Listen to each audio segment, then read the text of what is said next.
Hello and welcome to our 5-minute pharmacology. Today we're going to be discussing the drug fentanyl. Fentanyl's trade name is Sublimase. Its classification is a narcotic, and it is carried 100 micrograms and 2 mLs. We currently carry 2 vials of this in our drug boxes. Some pharmacology and actions of how fentanyl works. It is, again, an opioid agonist or an analgesic, so it works against pain. And how it does this is it basically alters your response or your perception to pain, but does not stop the underlying cause necessarily. So, a good example of this that I always use is, um, a car that has a cracked muffler. It's going to be extremely loud.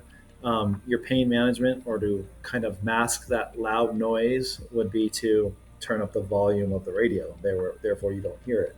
Um, it still doesn't fix the underlying cause, but it just alters the perception of. And that's kind of how fentanyl works. And some things that it also does is it can cause respiratory depression and sedation. So we have to watch out for those side effects. Some indications is for severe pain of any etiology. So it doesn't matter where the pain is, just any pain. This is used for pain management. Some absolute contraindications: oxygen saturation less than 90%, or significant respiratory depression. We need to be cautious with using this drug.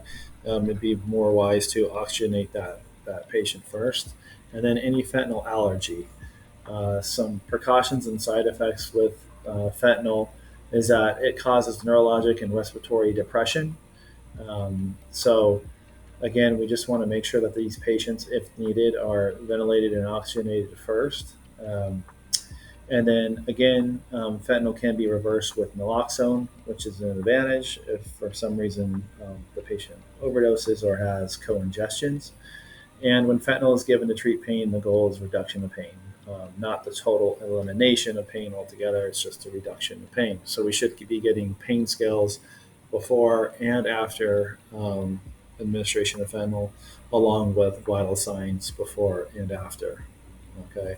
And speaking of those co-ingestions, anytime fentanyl is combined with other depressant agents like benzodiazepines or alcohol or anything like that, remember that these drugs can potentiate each other. So just look out for those things. Some ways of administration of fentanyl is IVIO. Its onset is immediate. Its peak effect is within 3 to 5 minutes, and its duration is 30 to 60 minutes. The protocols in which you'll find fentanyl is management of acute pain. So for this, it's 1 microgram per kilogram with the maximum first dose of 100 and a max total dose of 200 micrograms. You can also give this for chest pain, only chest pain that is not resolved with administration of nitro. So remember, nitro is our go-to drug to resolve that pain. But you can get fentanyl if it's unresolved with nitro in the setting of a STEMI. And these patients, the dose is actually cut in half. So it's only zero point 0.5 micrograms per kilogram intranasal IV or IO to a max of 200. And some other protocols here is RSI. So we would give this for our post innovation drugs. So we can treat the pain with that. Even though patients are unresponsive or unconscious at this point, remember they still can have physiological responses to pain. So we would give 1 microgram per kilogram to a max of 50 micrograms in the setting of RSI. And then pharmacological management of synchronized cardioversion, which is a new protocol. We don't give sedatives for that anymore.